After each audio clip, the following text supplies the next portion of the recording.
शुरू करें। सभी पत्रकार बंधुओं को नमस्कार। आज इस पत्रकार वार्ता के माध्यम से मैं पूरे देश को यह बताना चाहता हूं कि इन्फोर्समेंट डायरेक्टरेट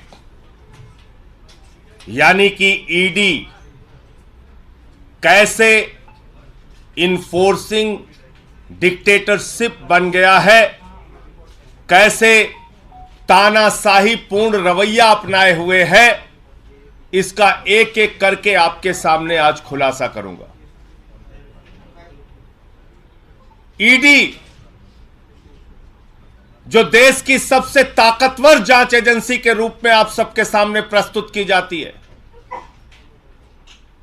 वो किस तरह से जांच करती है, किस तरह से लोगों को प्रताड़ित करती है, किस तरह से उनके परिवारों को प्रताड़ित करती है। और तो और जिसके कारण आज मैं ये पीसी कर रहा हूं, एक व्यक्ति को कहा गया तेरी बेटी कॉलेज कैसे जाएगी हम देखेंगे।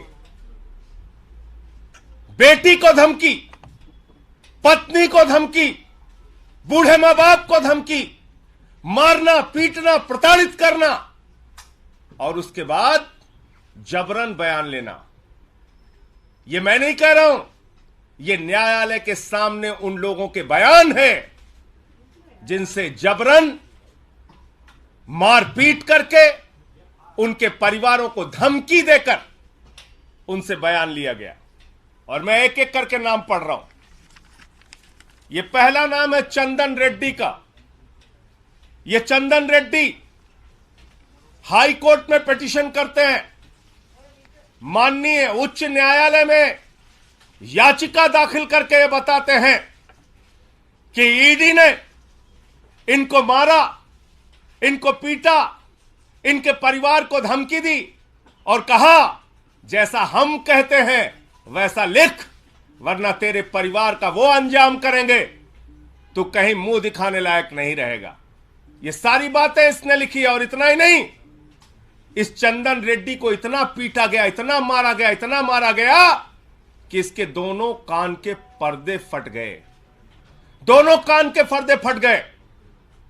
मार मार के, प्रताड़ित करके ईडी का जो हिटलर शाही का गैस चैंबर है, मैं कहूंगा, वहां पर 3rd डिग्री टॉर्चर इस व्यक्ति को देकर जबरन इससे साइन कराया गया। और उसके बाद जब यह व्यक्ति कोर्ट में जाता है तो अपने सारे दुखड़े माननीय न्यायालय के सामने इसने बयान किए। कैसे इसका बयान लिया गया ईडी में, कैसे इसका बयान लिया गया ईडी के अंदर। और ये इस व्यक्ति की डॉक्टरी जांच है, जो डॉक्टरी जांच की कॉपी मैं अभी आपको दूंगा। ये दोनों डॉक्टरी जांच ये कहती है कि चंदन रेड्डी को मार मार के उसके कान के पर्दे फाड़ दिए गए, उसको सुनाई नहीं दे रहा है। ये डॉक्टरी की जांच आपको देता हूं। ऐसे कर रही ईडी इन्वेस्टिगेशन। पहला आदमी चंदन रेड्डी, दूसरा अरुण पिल्लई। अरुण पिल्लई वो शख्स है जिसकी पत्नी को, बेटी को, परिवार को धमकाया गया, डराया गया।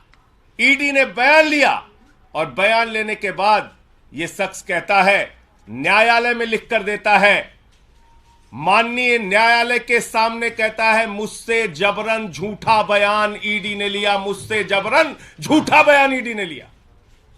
अरुण पिल्लई। तीसरा व्यक्ति समीर महेंद्रू। समीर महेंद्रू, इसकी पत्नी को बुलाकर गिरफ्तार करके रखा गया, धमकाया गया, डराया गया, परिवार को प्रताड़ित किया गया।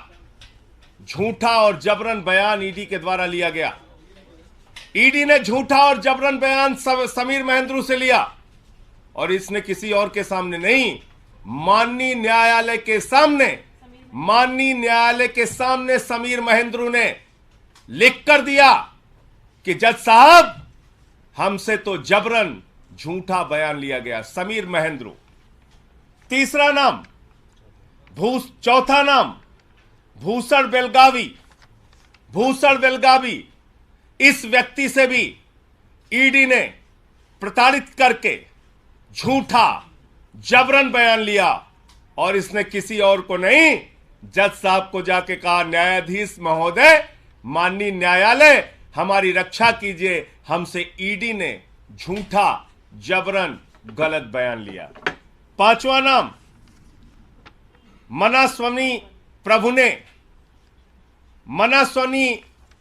ने, इससे भी ईडी ने जबरन झूठा जबरदस्ती का बयान लिया और बाद में इसने भी न्यायालय को लिख के दिया, किसी और को नहीं, ध्यान दीजिएगा मेरी बात को, माननीय न्यायालय को लिख कर दिया कि न्यायाधीश महोदय, जज साहब, मुझसे ईडी वालों ने जबरन झूठा जबरदस्ती प्रताड़ित करके बयान लिया।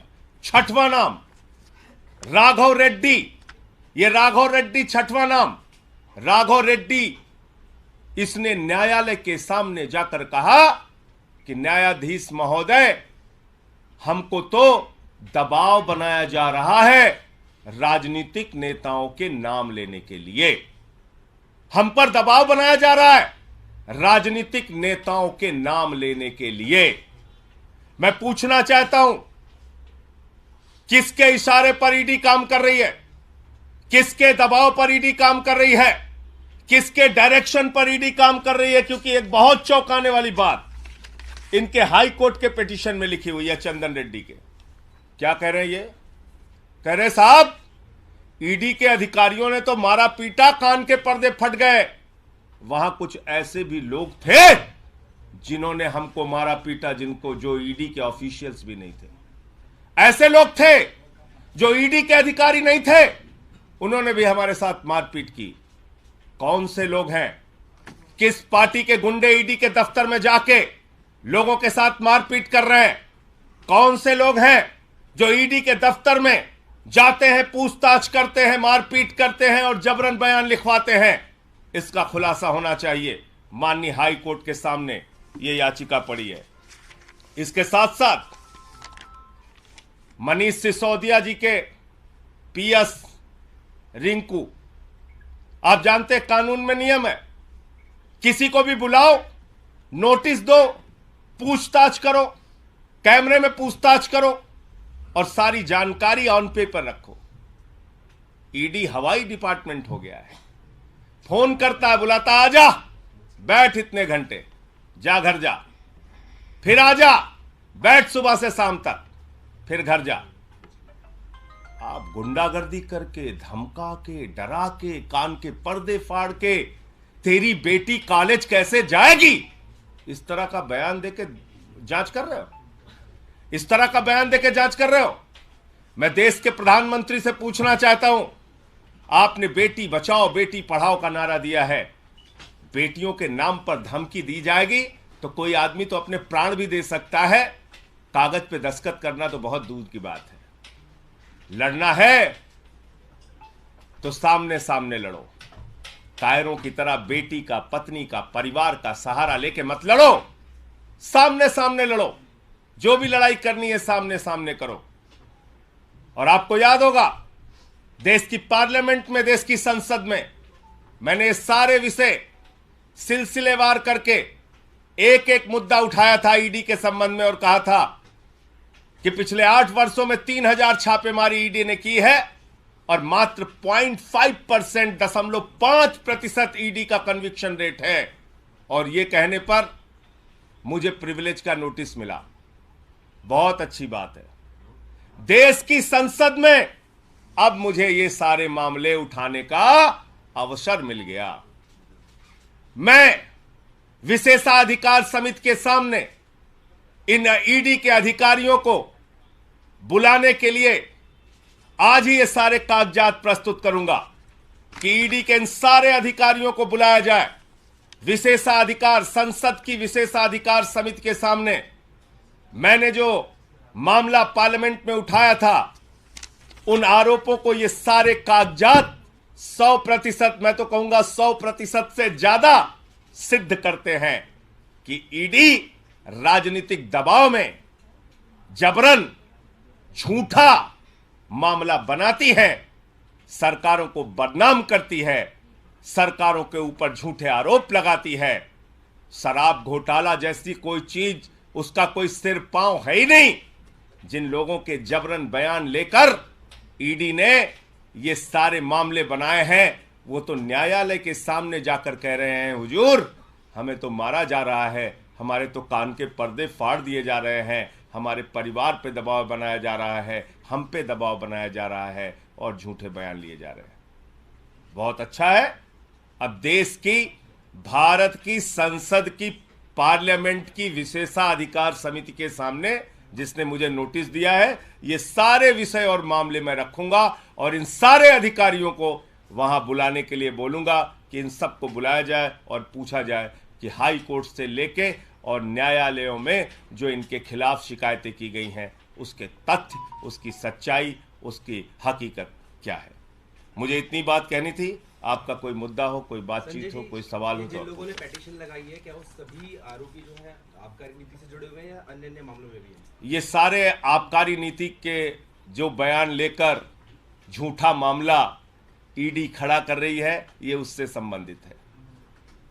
ये सारे मामले जो आप लोगों को बताया जाता है, घोटाला घोटाला घोटाला, उस घोटाले में कितना गड़बड़ झाला है, ये सारे बयान इस बात को साबित करते हैं। ये सारे बयान, ये सारी मेडिकल रिपोर्ट, ये हाई कोर्ट की याचिकाएं इस बात को साबित करती है कि घोटाला जैसी कोई बात नहीं। दरअसल गन पॉइंट पे, कान के ऊपर कनपट्टी पे बंदूक लगाकर ईडी, हिटलर के गैस चैम्बर में पूछताछ करके ईडी, ये सारा कुछ मामला झूठा और बेबुनियाद बना रहा है।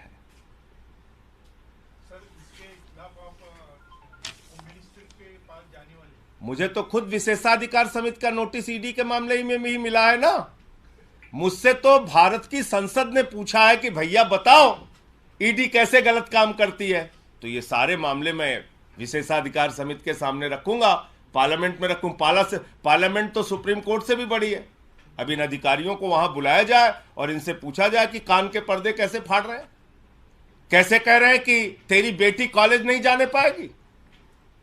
ये बोल सकता है कोई ईडी का दफ्तर, कोई ऑफिसर, कोई अधिकारी? ईडी के दफ्तर में कैसे बिना नोटिस के किसी को बुलाया जाता है? ईडी के दफ्तर में कैसे ईडी के अधिकारियों के बगैर कोई व्यक्ति पहुंच के मारपीट कर रहा है? ये छोटे आरोप है क्या? और ये हाई कोर्ट की याचिका है और ये डॉक्टरों की मेडिकल रिपोर्ट है चंदन रेड्डी के मामले में। ये सारे कागजात मैं भी आपको उपलब्ध करा दे रहा हूं और किसी का कोई प्रश्न हो तो पूछ सकता है। आपको लगता है कि मनीष सिसोदिया के मामले में भी इस तरीके की हरकतें ईडी कर सकती है जिस तरह का आरोप आप लगा रहे हैं? भैया ये आबकारी से जुड़ा ये मामला है। मनीष सिसोदिया के साथ भी ऐसा कुछ उन पर भी दबाव बनाया जा सकता है क्या? दबाव बनाया किसी का नाम लेने के लिए? देखिए सबके ऊपर अरे भाई मैंने तो आपको बताया ना, कान के पर्दे फाड़ रहे हैं, मार रहे हैं, पीट रहे हैं, 3rd डिग्री टार्चर दे रहे हैं। तो मनीष सिसोदिया को भी ऐसे टार्चर कर सकते हैं,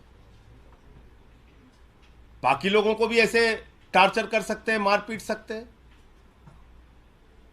क्यों नहीं कर सकते? संजय जी दबाव क्या सबके साथ कर रहे हैं,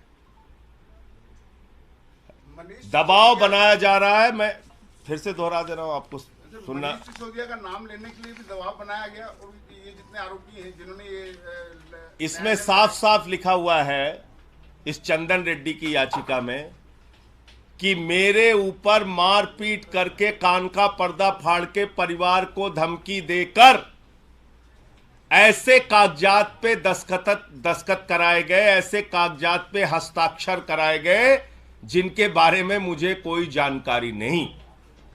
राघव रेड्डी ने कहा है कि मुझसे राजनीतिक नेताओं का नाम लेने का दबाव बनाया जा रहा है। राजनीतिक नेता कौन है सारे लोग जानते हैं। संजय जी सवाल ये है कि जिस तरीके से भाजपा के कुछ नेता मुख्यमंत्री का नाम ले रहे हैं, तो क्या आपको शंका है कि मनीष सिसोदिया पर भी ऐसा दबाव बनाया जाएगा मुख्यमंत्री का नाम लेने के लिए? देखिए ये प्रमाण इस बात को कहते हैं कि ईडी की पूरी इन्वेस्टिगेशन, ईडी की पूरी जांच कूड़ेदान में डाल देनी चाहिए। ये सारे आरोप, ये सारे कागजात न्यायालय के सामने इनके द्वारा दिया गया आवेदन, इनकी याचिकाएं चिल्ला चिल्ला के ये कह रही हैं कि ईडी झूठा, फर्जी, बेबुनियाद मुकदमा दिल्ली सरकार को बदनाम करने के लिए, केजरीवाल जी को और आम आदमी पार्टी को बदनाम करने के लिए बना रही है। ये सारे कागजात चिल्ला चिल्ला के कह रहे हैं। धन्यवाद।